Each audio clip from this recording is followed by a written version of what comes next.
네, 안녕하세요. 저는 김태균입니다. 코리안 사파리상 파이널 어사이먼트 발표를 시작하겠습니다. 영화 살인의 추억은 봉준호 감독의 2003년 작품으로 1980년대 후반 한국에서 실제 발생한 화성 연쇄 살인 사건을 바탕으로 한 범죄 스릴러 영화입니다. 줄거리는 1986년 경기도 시골 마을에서 한 여성이 잔인하게 살해된 채 발견되면서 시작됩니다. 지역 형사 박두만은 감이 좋은 본능에 의지하는 수사 방식을 사용하지만 범인을 잡는 데는 실패하며 사건은 점점 미궁으로 빠집니다.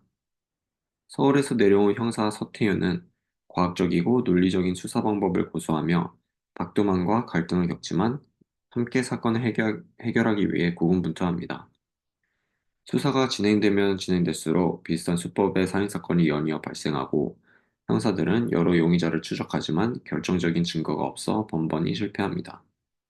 이 과정에서 형사들은 점점 절망에 빠지며 정신적으로도 큰 압박을 받게 됩니다. 영화는 살인 사건이 해결되지 않은 채로 끝나며 마지막 장면에서 박두만이 살인범의 정체를 끝내 알지 못한 채 사건 현장을 돌아보는 모습으로 끝이 납니다. 살인의 추억은 사건 해결의 어려움과 경찰 내부의 부조리, 당시 한국 사회의 모습을 사실적으로 묘사하며 관객들에게 깊은 여운을 남겼습니다. 봉준호 감독의 연출력과 배우들의 열연이 돋보이며 이 영화는 한국 영화사의 중요한 작품으로 자리 잡았습니다. 다음은 영화 올드보이입니다. 올드보이는 박찬욱 감독의 2003년 작품으로 원작 일본 만화를 바탕으로 한 미스터리 스릴러 영화입니다. 이 영화는 주인공 오대수가 이유도 모른 채 15년 동안 감금된 후 풀려나 복수의 여정을 시작하는 이야기를 다룹니다. 줄거리는 오대수가 어느 날 술에 취해 집에 돌아가던 중 납치되어 비밀스러운 방에 감금되는 것으로 시작됩니다. 그는 갇힌 방 안에서 텔레비전으로 세상의 소식을 접하며 자신이 살인 혐의로 지목되었음을 알게 됩니다. 오랜 세월이 흐른 후 이유를 알지 못한 채 갑자기 풀려난 그는 자신을 가둔 자와 그 이유를 찾아 복수하겠다는 결심을 하게 됩니다. 이 과정에서 그는 미도라는 전문 여성을 만나 그녀와 함께 복수의 실마리를 찾기 시작합니다. 결국 대수는 자신을 감금한 진짜 이유와 자신의 과거가 얽힌 충격적인 진실을 알게 되면서 극도의 감정적 고통에 휩싸이게 됩니다. 올드보이는 강렬한 연출과 스토리, 잊을 수 없는 명장면들로 인해 한국뿐 아니라 전 세계적으로 큰 반향을 일으켰으며 칸 영화제에서 심사위원 대상을 수상하는 등 국제적인 찬사를 받았습니다. 오늘의 발표 주제는 고립입니다.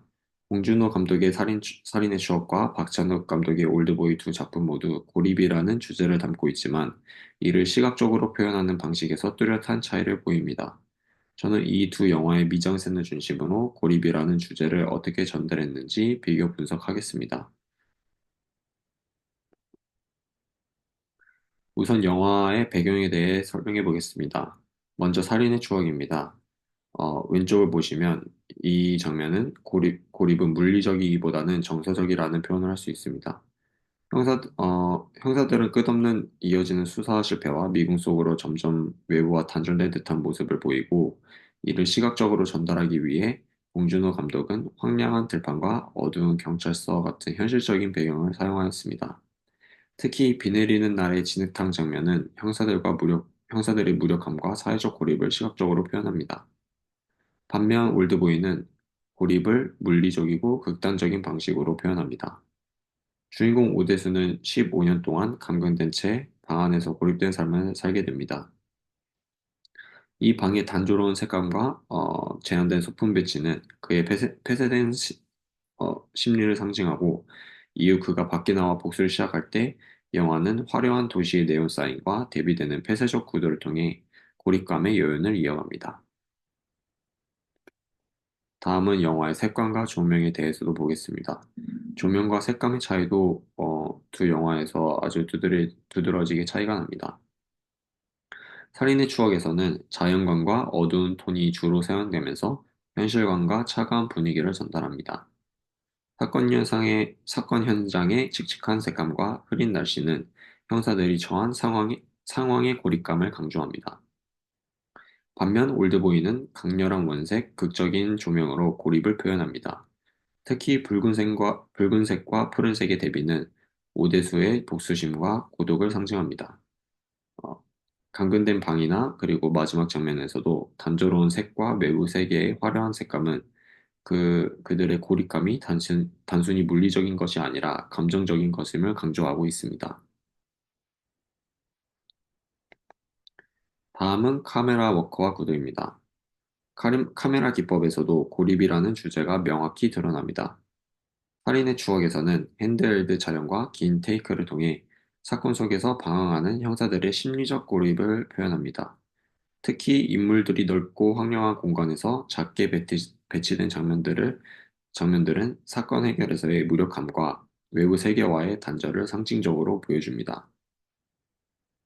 올드보이는 독특한 카메라 움직임과 대칭적 구도를 사용하여 고립감을 더욱더 극대화합니다. 대표적으로 복도 격투 장면에서 원테이크 샷은 오대수가 혼자 싸우며 고립된 복수 여정을 걸어가고 있음을 상징적으로 전달하고 있습니다. 다음 슬라이드에선 인물과 소품 배치를 보겠습니다. 살인의 추억에서 영화 속 인물들은 대부분 자연스럽게 배치되어 있고 사건을 둘러싼 혼란스러운 상황을 표현합니다. 인물들이 고립돼 있고 무질서하게 배치된 경찰서나 사건 현장은 체계 없는 수사 방식을 보여주며 경찰들의 무능함과 혼란스러움을 상징하고 있습니다. 그리고 오른쪽에 올드보이를 보면 올드보이에서는 인물과 소품을 상징적으로 배치하고 있습니다. 오대수가 감금된 방은 복잡한 벽지 무늬와 단조로운 가구로 채워져 있어서 더욱더 고립된 감정을 표현하고 있습니다. 그의 고립된 심리를 시각적으로 드러내고 복도 액션씬과 같이 오대수의 감금된 방은 복수심과 집념을 상징적으로 표현하기도 합니다. 결론적으로 살인의 추억과 올드보이는 고립이라는 주제를 각기 다른 방식으로 표현합니다. 살인의 추억은 현실적이고 자연스러운 미장센을 통해 어, 형사들의 정서적 고립감을 전달하며 사건의 무게와 당시 사회의 단절된 모습을 보여줍니다. 반면 올드보이는 스타일리시하고 극적인 미장센을 통해 주인공의 물리적, 심리적 고립을 시각적으로 극대화합니다. 개인적으로 저는 올드보이의 미장센이 고립이라는 주제를 조금 더 잘 표현했다고 생각합니다. 박찬욱 감독의 독창적인 색감과 구도는 오대수의 내면을 더 강렬하게 드러냈으며 관객에게 고립감과 복수심을 생생하게 전달했습니다. 올드보이는 스타일리시한 미장센을 통해서 영화의 몰입감을 극대화하고 색감, 조명, 구도의 독특한 조합은 관객들이 영화 속 인물의 감정을 더욱더 생생하게 체험하게, 체험하게 만듭니다. 영화가 전달하고자 하는 메시지와 감정, 그리고 고립에 대해서 더욱더 깊게 느꼈습니다.